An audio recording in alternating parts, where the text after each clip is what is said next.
All right.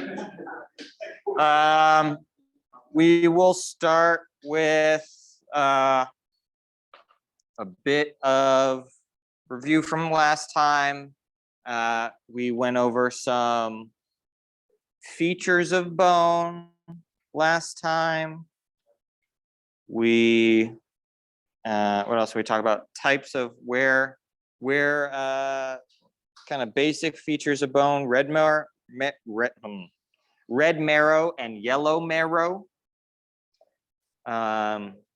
We talked about the features of a long bone, and we talked about osteoclasts, osteoblasts, periosteum, endosteum,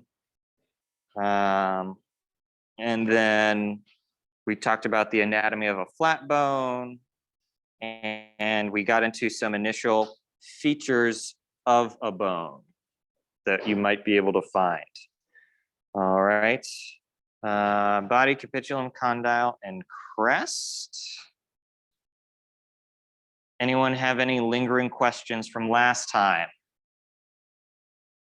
Great. The crest part? All right, let's go over some of the stuff. So,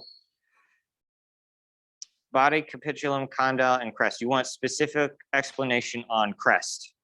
Okay. So, I want you to visualize a wave in the ocean. And that top of the wave, we call the crest.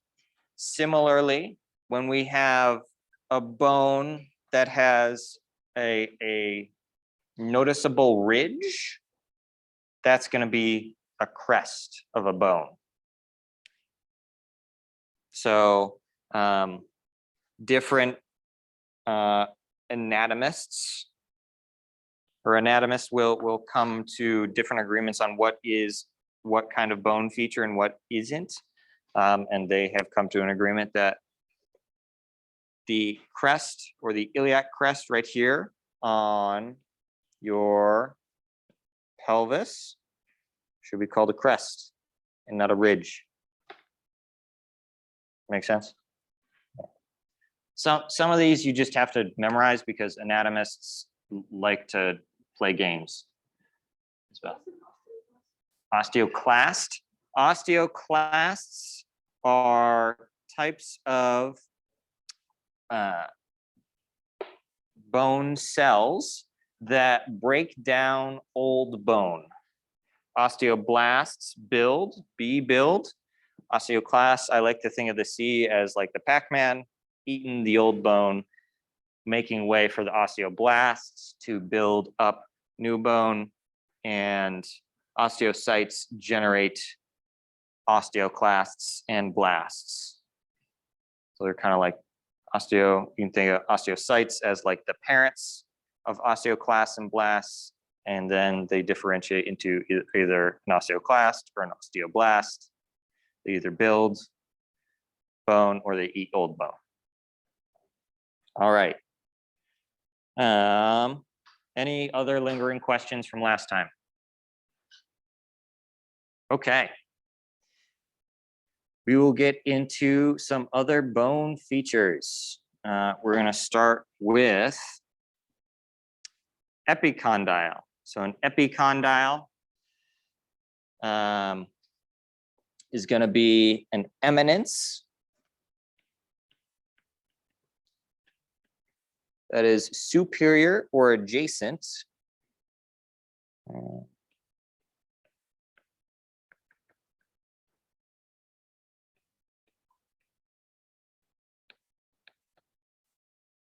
to a condyle.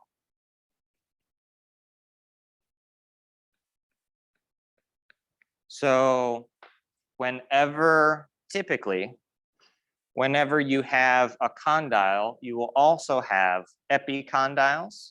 So in the knee, as another example, once again, if we take a look at this bone on our knee, our femur, I'm not going to detach it. we look at the femur, we remember the condyles from last time, that articulating surface with the tibia. Epicondyles, these protuberances, eminences, protuberance is a technical term, excuse me. Eminences are these masses right here that are superior to the condyles, right? So you can also feel the epicondyles on your own knee. And another example of epicondyles, the kind of bony slash pointy sides on your humerus, right on your elbow.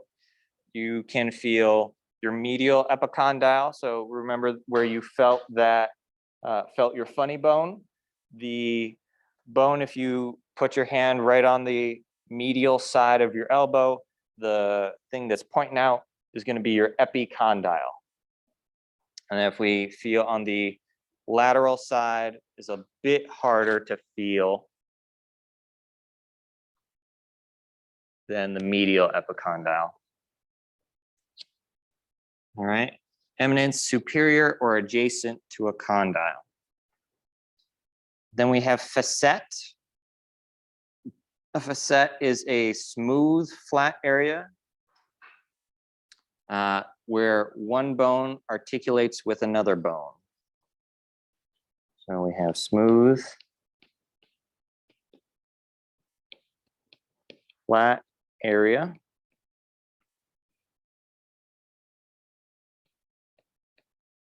Where a bone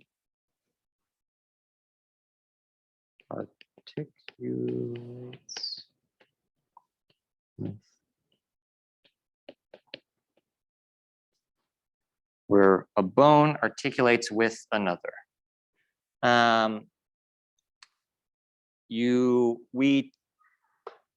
two examples that I'll give you on a vertebra when we get to that in the next section, next unit. You will learn about facet joints and types of where the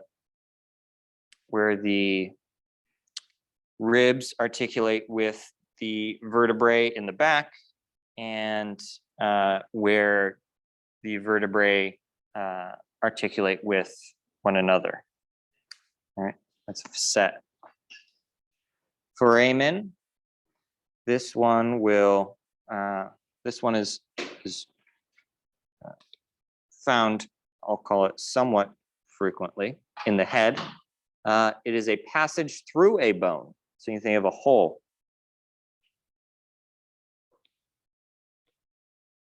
Passage through a bone. And so with a foramen, foramen and fossa are similar.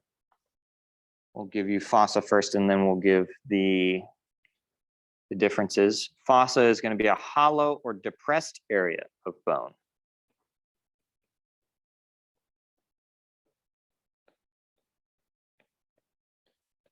Depressed area of bone. So foramen and fossa are similar, but the main difference is that the foramen has to have that complete passage. You have to allow complete passage through the bone. It has to be a complete hole through the bone. So you might think, well, there's a large notch on the posterior side of the knee joint. That could be a foramen. Well, with the exception that since it's at a articulation, at a joint, there's going to be some natural spacing there, and we're not passing all the way through the bone. Typically, you find foramen in the skull, So in order for your spinal cord to go from your brain all the way down to your butt, we need to have a hole in your skull in order for that spinal cord to get through. Otherwise, you're not gonna have a good time. So fossa, hollow depressed area, foramen, passage through a bone. So when we're looking at anatomical illustrations here, we can see here's that medial epicondyle right here that you felt when you're putting your hand right there. And you can see on this illustration that the lateral epicondyle is significantly smaller than the medial epicondyle, which makes it just a little bit harder for you to feel. And then we want epicondyles. So we can see here, is this the same color? I think so. So there's those condyles there in that same highlighted color, condyles. And then the epicondyles, right? Those eminences, they are right here, epicondyles. And once again, that medial epicondyle is a little bit larger, a little bit more pronounced than the lateral. Okay. And then we're looking at fossa. So hollow depressed area, fossa. This one is also called the intercondylar notch. And that's going to be right here in the knee. See that right there. Okay. And we can also see fossa in different areas. So on our shoulder blade, you can feel kind of if you feel where the spine of your shoulder blade is. So let's see, put your palm right on your clavicle and put your fingers over your shoulder. You should be able to feel a bony protuberance that goes kind of in a diagonal area. And then just above that is your supraspinatus. And that supraspinatus sits in this fossa right here. And that supraspinous fossa. And we also have an infraspinous fossa, which is right here.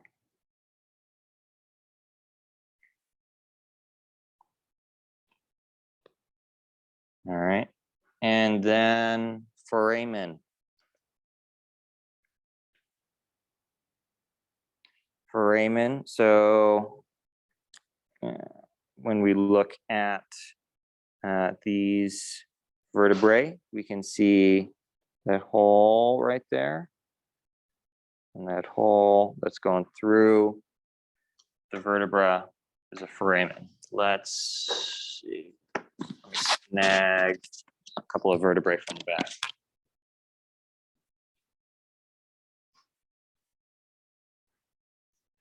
Miss Kelly and Miss Hasha, could you switch your radio to channel 3?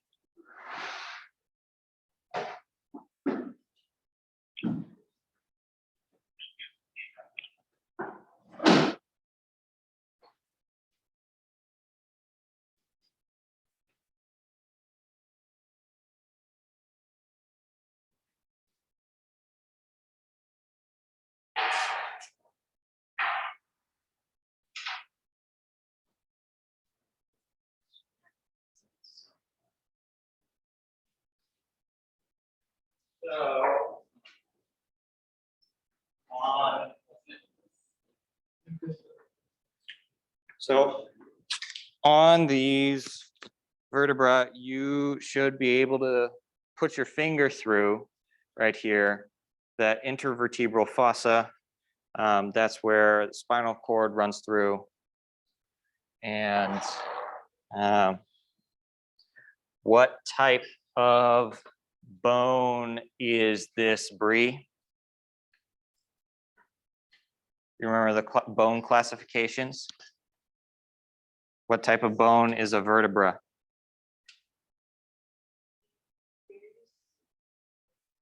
An irregular bone. Thank you, Bree. So that's epicondyle, facet, foramen, and fossa. Any questions on those bone features?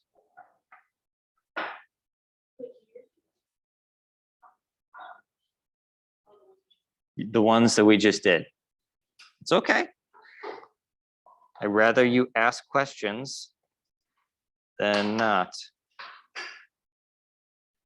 All right, moving on. Groove, head, line, and malleolus or malleolus, depending on who you talk to. A groove is going to be an elongated depression.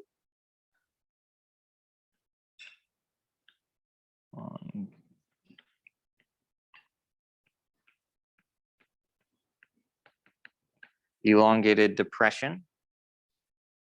So if we look at some of our anatomical examples, the one that I like, the intertubercular groove. So this groove right here is where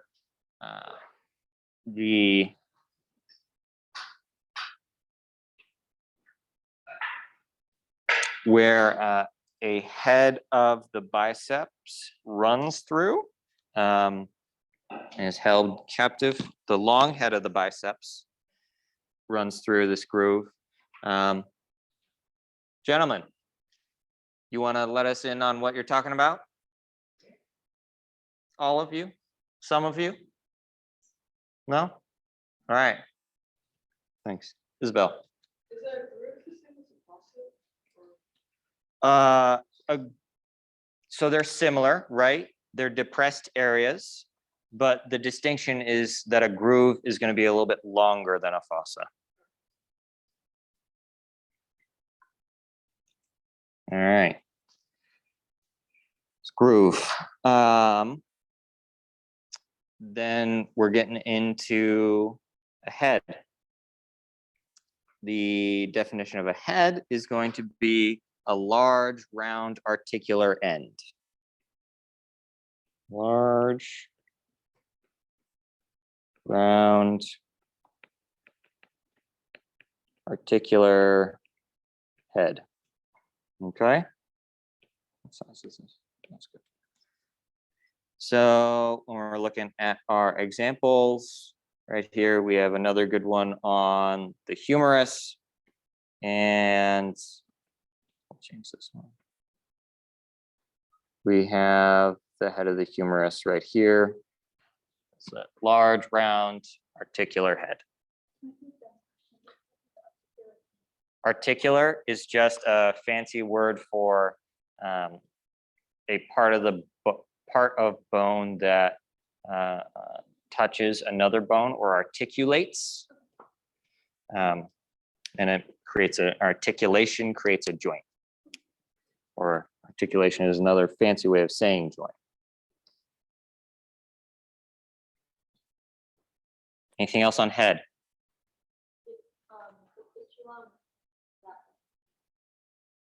The capitulum, is that a head? The capitulum is not a head, I think, because it's not large. It's relatively small compared to other things. So the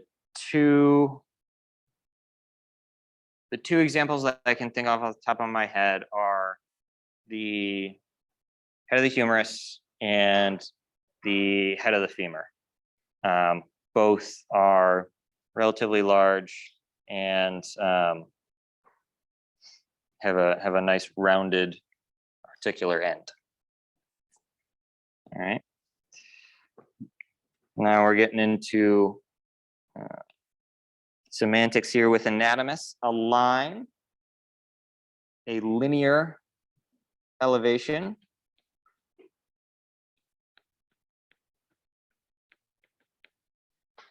sometimes called a ridge.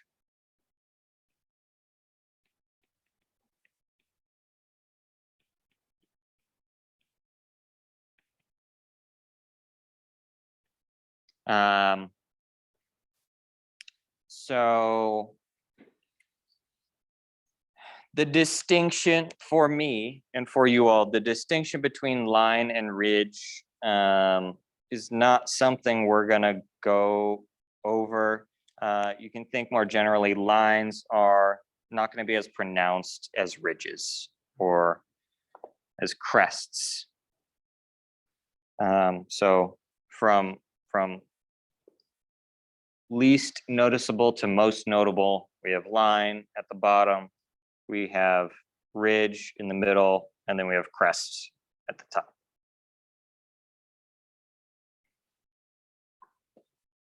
So one line that is present is the soleal line on the tibia. So you can see that line right there. The soleal line is where part of your soleus, or your deep calf muscle, attaches onto your tibia.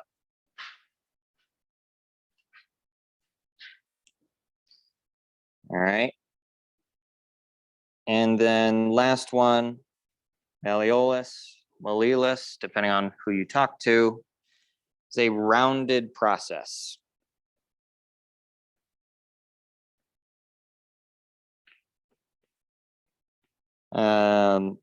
You only have 4 of these in your body. Oh, excuse me. There we go.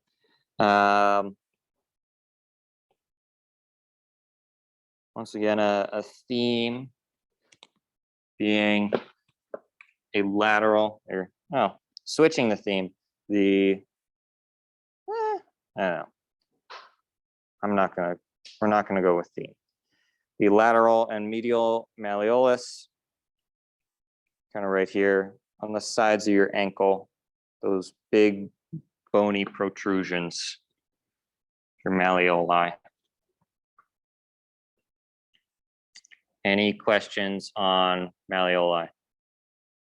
Yeah. So what's the difference between malleoli? That's like also So the difference of it, what is the difference between a malleolus and a head? Is what I think you're asking, yeah? The difference between a malleolus is it doesn't have that articulation. And it's also not gonna, if it's not in articulation, it's not gonna be covered in articular cartilage. And just by it being a process, can indicate to us that it comes off of a bone, or a process, is a extrusion of a bone, but doesn't necessarily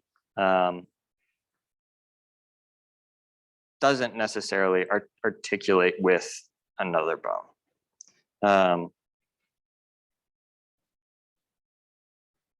Yeah. Does that answer your question? All right.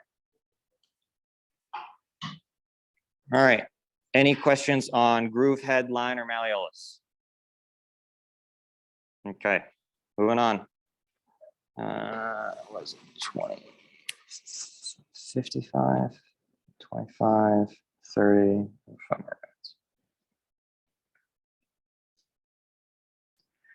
minutes. Next one, we are doing neck, notch, process, and too far. Neck, notch, process, and protuberance. So we have neck, definition there, relatively narrow portion adjacent to the head.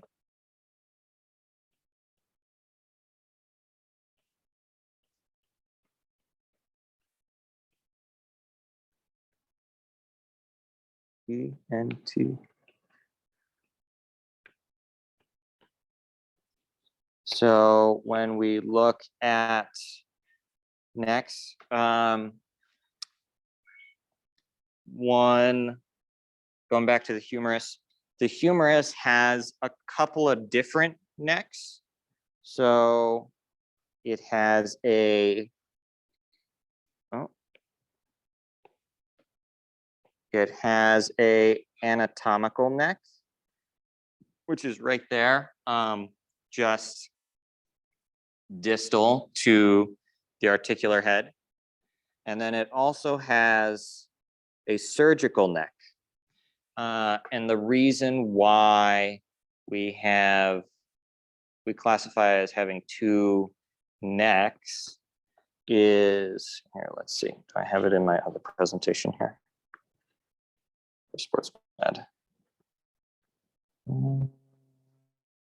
Is it down here, this way? It should be. Here we go. Is that typically in the shoulder, you will fracture the surgical neck right here, and anatomical neck fractures are a little bit rarer. And so that's why the humerus has two necks, just because of injury patterns.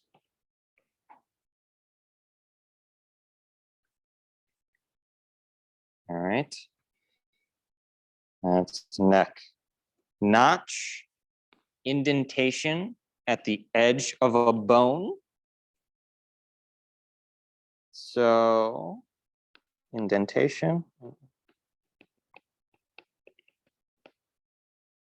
At edge of bone. So where did I put this notch? You can, no, I don't have it here. Let's go back up to the knee. That intercondylar notch, back up here, you can see that indentation is at the edge of the bone. They're referring specifically in the intertubercular notch. It's at the distal edge, but that is what anatomists have classified it as. A lot of these things are just anatomists have decided, and so it is. Then we have process, an extension or projection serving a particular purpose in a particular direction.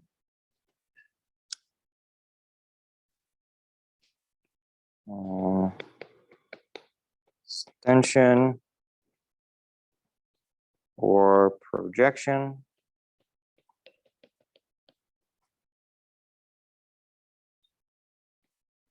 Serving a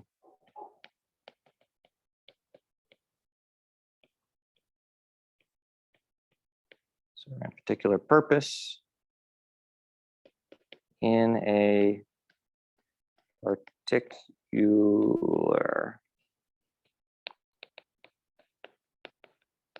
direction. This one is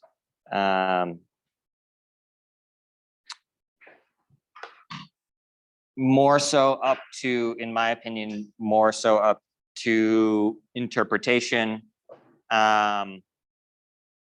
If you look at the vertebrae that I handed out, to hold the vertebrae by the body or the large part, you will find directly behind that is the spinous process. So the one that's sticking straight back, if you're holding at the big body. And so spinous process is right here. That's not a super good picture for it, but you should have those in front of you for that spinous process. All right. And protuberance, a bulge or projection of bone. So you can feel one protuberance, bulge or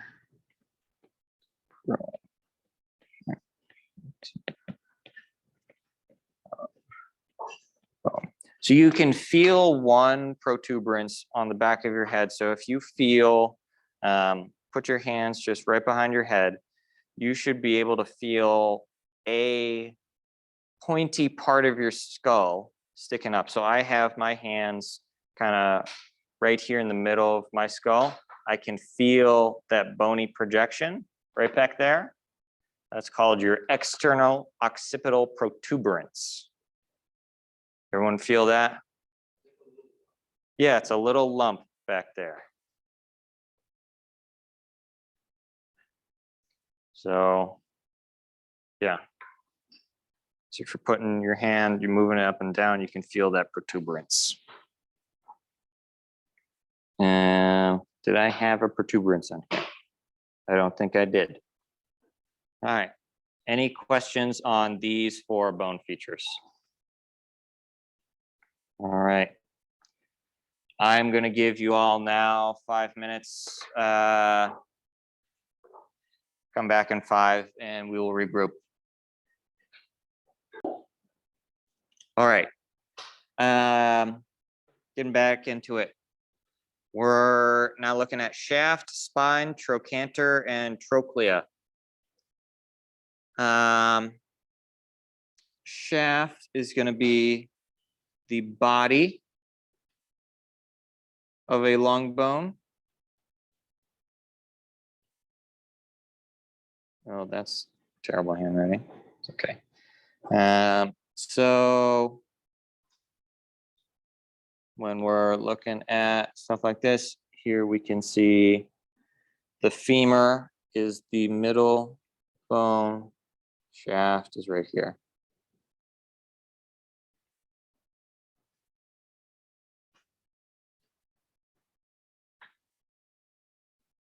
Okay. And then we have spine. Is a thorn-like process.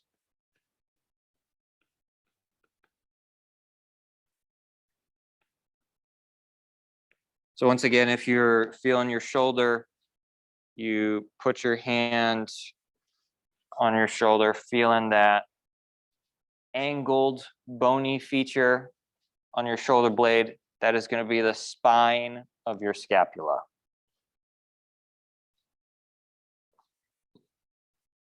So we'll highlight that. Spine of the scapula. Right there. Okay. Trochanter. Large blunt elevation. Large.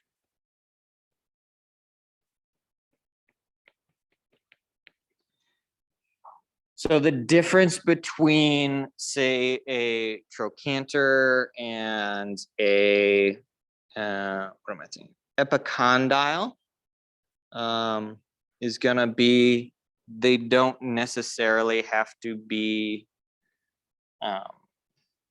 close. A trochanter doesn't necessarily have to be close to the articular surface, right? It's not in the definition. It doesn't have to be adjacent or superior to the articular process, and it is much larger than an epicondyle would be. So trochanter, this example is on the femur, and The greater trochanter is right here. Greater trochanter. That's kind of dark.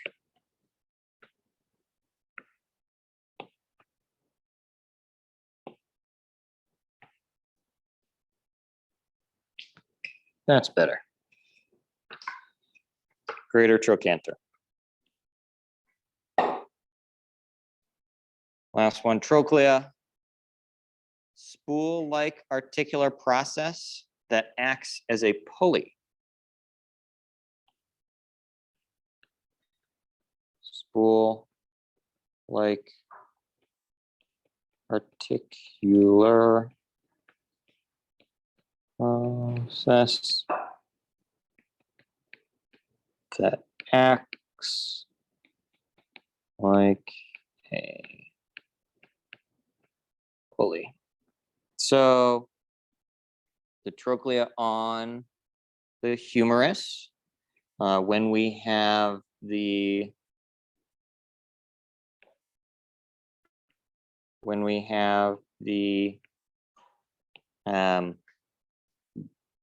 excuse me, the ulna articulating with it, and the radius and ulna are articulating with the trochlea and the capitulum. Trochlea helps to move the forearm. That's trochlea. See how it has looks somewhat like a spool. Any questions on shaft, spine, trochanter, and trochlea? Okay. Last two. Tubercle and tuberosity. Tubercle is a small raised eminence.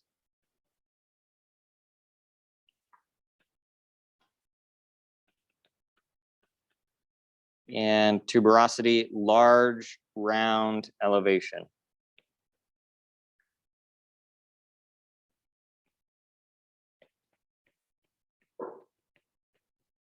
So tubercle, we have two of them on the humerus, a greater and lesser tubercle. These tubercles serve the function of as the attachment sites for several of the rotator cuff muscles and muscles that hold the glenohumeral joint in place. And then tuberosity. Do I have one on here? I don't have one. Yes, I do have one on here. Large rounded elevation. So in this example, anatomists have done me not a solid, but where your deltoid inserts onto your humerus, they've decided that that is the deltoid tuberosity.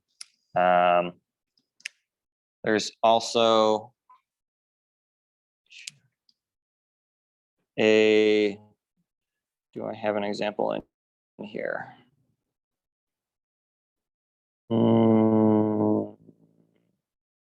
You can kind of see it in this picture. So if we look at if we're looking at the back of the pelvis, here I'll show you on the skeleton model.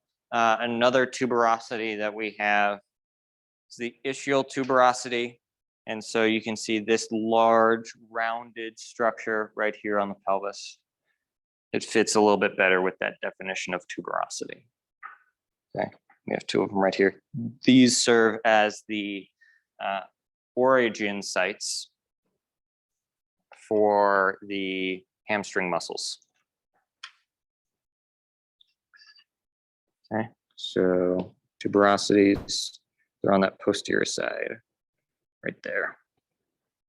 All right. Any questions on tubercle or tuberosity? All right. Done with bone features.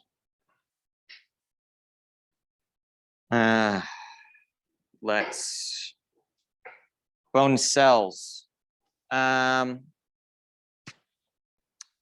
Osteoblast and osteoclast, right? Those were the two that I wanted you all to know. Osteoblast forms that bone. Build, B for build, bone. Osteoclast reabsorbs bone, eats old bone, Pac-Man C, clast. We also have osteocyte, maintains bone tissue, serves as the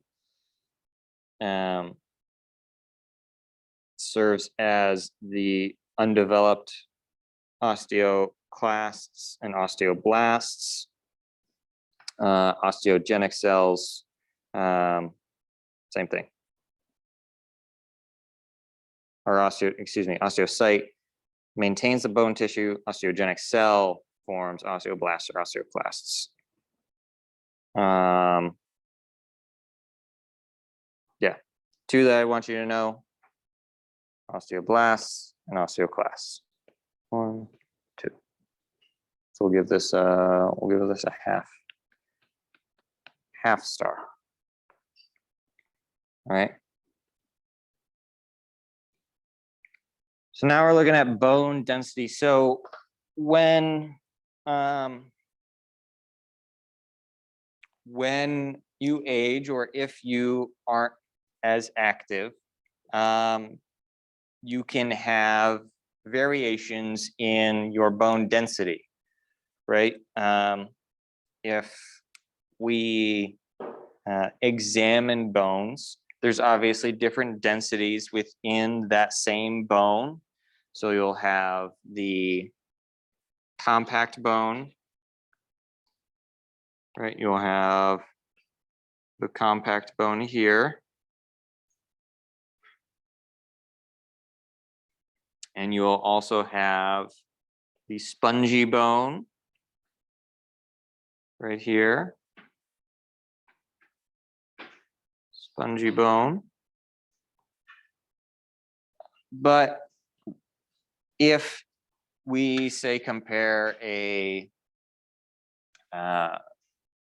60-year-old patient who has been exercising their entire life compared to someone who has not been exercising, or who has been relatively stationary for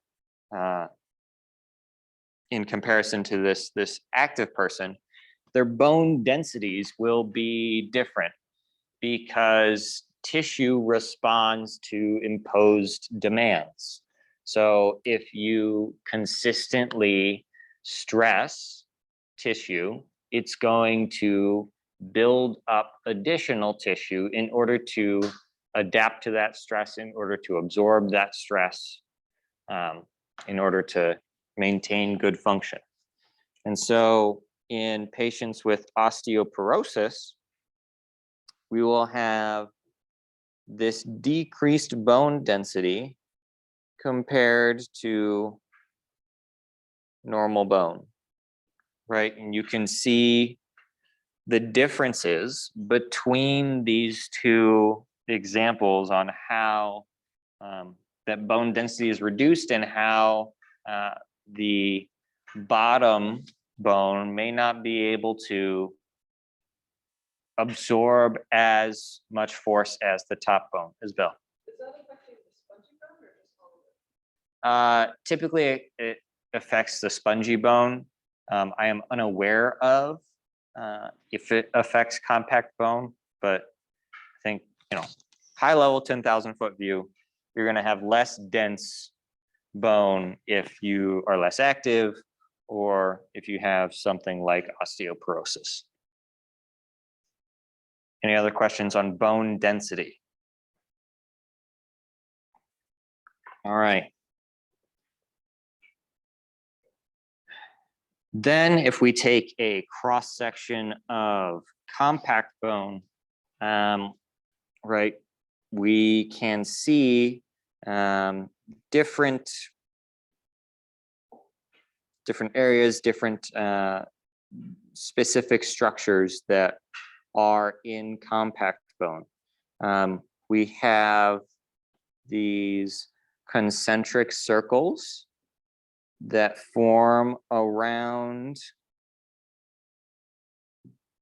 blood vessels and nerves. So you have so you will have this network coming from the periosteum through the bone and into the center of the compact bone for a venous supply or venous return, blood return. You have a blood supply, oxygenated, more oxygenated blood. You will have lymphatic vessels that are in there. There's that lymphatic vessel hiding back there and all these concentric rings. And you will have nervous tissue. And that's all within compact bone. Spongy bone does get nutrients. However, it is typically served by vessels that go into the center of the bone and that yellow marrow, because those cells can feed off the fat that is inside the center of the bone. And so some of that fat will get delivered to the spongy portion of the bone or into the medullary cavity via your blood vessels, and it will profuse across the vessel membrane. Because if you remember from bio, did you talk about like gradients? Yes, no? Talk about gradients and like pressure gradients, nutrient gradients? No, not at all, somewhat. Okay, gradients.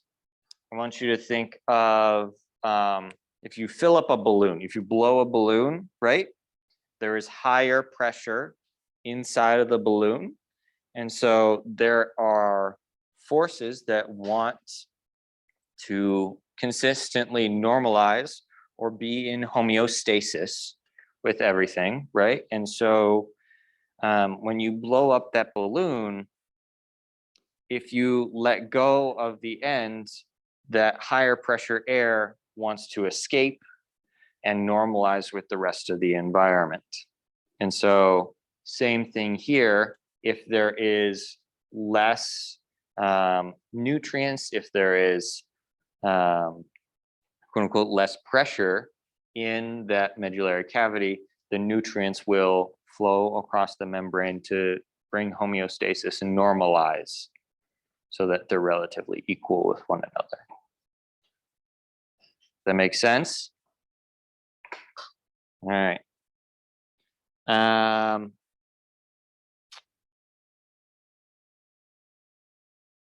Yeah, that's good enough. And then here you can see a micrograph of bone. You can see those rings that are around the center, which contain arteries, veins, nerves, and lymphatic vessels. Okay, that's compact bone. Spongy bone compared to compact bone, we're building that microstructure, right, to have the most amount of support with the least amount of material. And you can see in this cross section the osteoclasts, osteocytes, and osteoblasts. And you can also see a little bit of the endosteum, or that inner covering on the bone. All right. We're not going to get into canaliculi, lacuna, lamellae, mainly because I don't want to go over it. All right.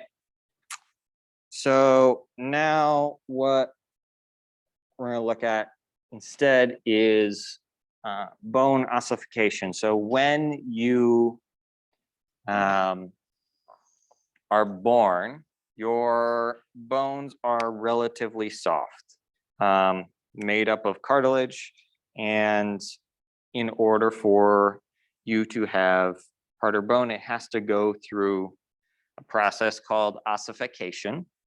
Ossification just means like hardening of tissue into bone, or ossifies. So this first step, mesenchymal cells differentiate into chondrocytes.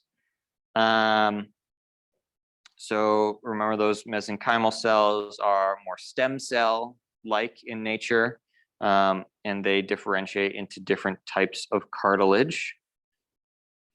Then the cartilage model of the future bony skeleton and the perichondrium form. So we get from this,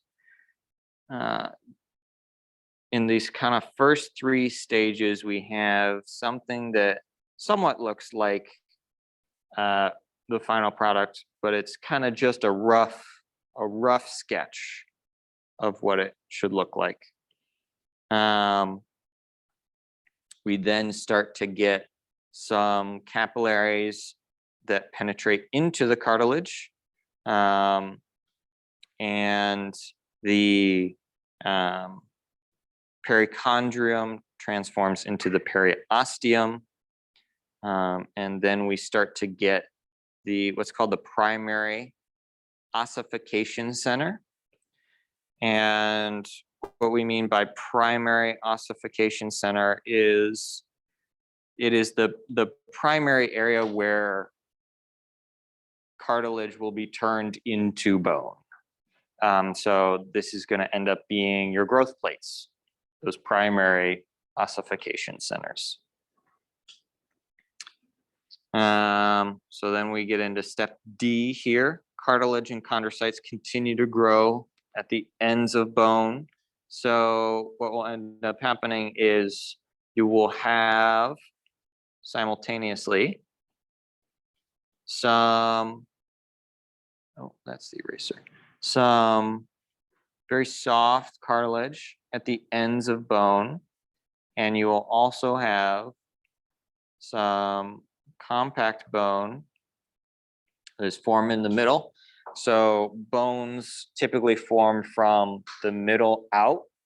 And then once you get in girls, so it's called peak height, peak growth velocity.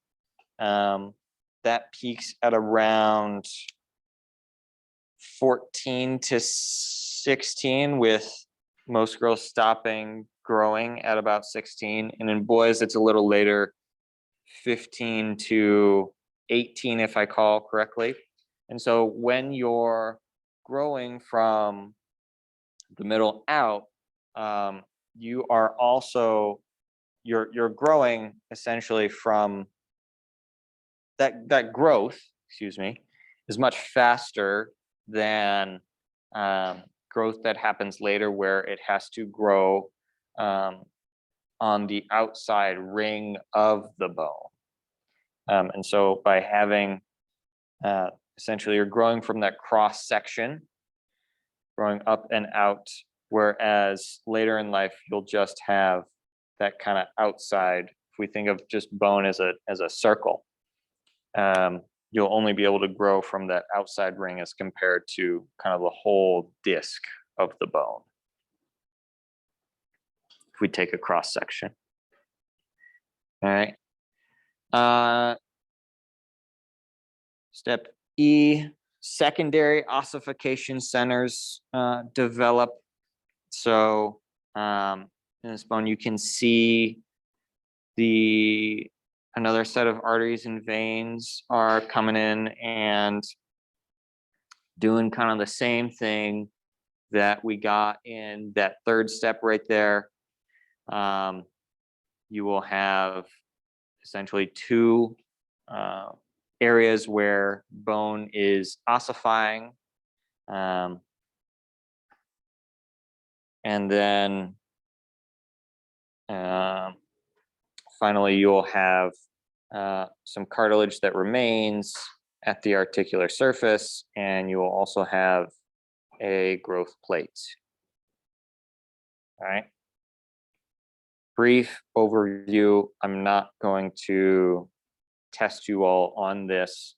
Probably the only thing that might be helpful to know is that epiphyseal plate, that's where the growth plate is, where primary bone growth occurs later in life. All right. I'm going to skip this one because I don't want to go over that. Here we go. So now we're going over bone fractures. I think we'll get through this. We'll get through this and then we'll end. All right. So there are a couple of different fracture types. We can first classify fractures into open and closed. Closed, you can see there isn't a lot of movement between the bones. They've stayed relatively in the same place.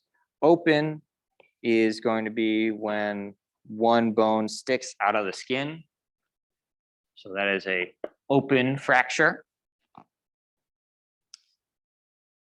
Transverse fracture oftentimes occurs with compressive forces, and it happens straight across the bone, and it will be a complete fracture across the whole of the bone. Then we have spiral fractures. This one is my favorite to talk about. So I had my anatomy professor my undergraduate anatomy professor in college. He was in a rec hockey league. Anyone know what a hockey rink looks like? Yeah. So he was playing in a hockey league, and he went up to the boards. He got his skate stuck between the boards and the ice. He then pushed off of that foot, and that twisting motion, he had a complete spiral fracture in his lower leg bone or tibia. So that's one that I always like to talk about. It's a spiral fracture. So that's how that can sometimes happen. You have to have that kind of rotational torque mechanism. And it will appear on radiographs as kind of in this oblique or diagonal appearance. Commuted. This is where you're going to have several, I'll call them non-technical term, chunks of bone in the fracture site. That's going to be commuted. Impacted, you are going to have a shorter bone than you started out with. There's that impaction. I'm going to skip over green stick for right now. Oblique, it's just going to be similar to spiral. It's going to have that oblique or angled appearance on X-ray, but but in this one, you don't necessarily have to have that rotational torque mechanism in order to fracture that. And then finally, the one that we see most commonly in pediatric patients, has anyone here ever cut down a tree? No, no one. Disappointed again. So when you're cutting down a tree, as Mr. E would say when he lived on a farm,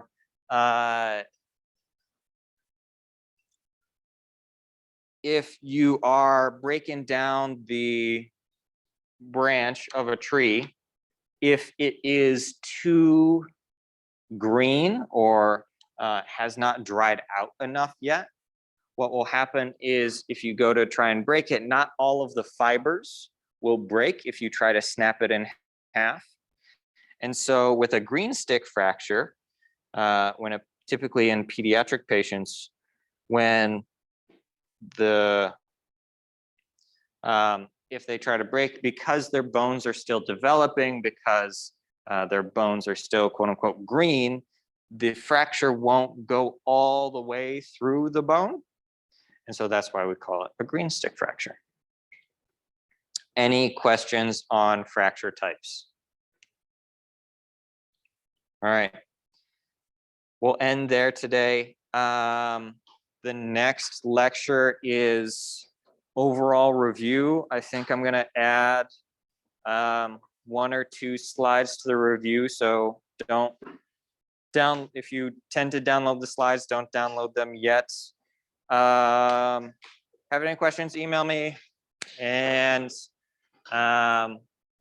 we'll go over lab packet expectations with you after we go over the review. All right. Welcome. Have a good lunch.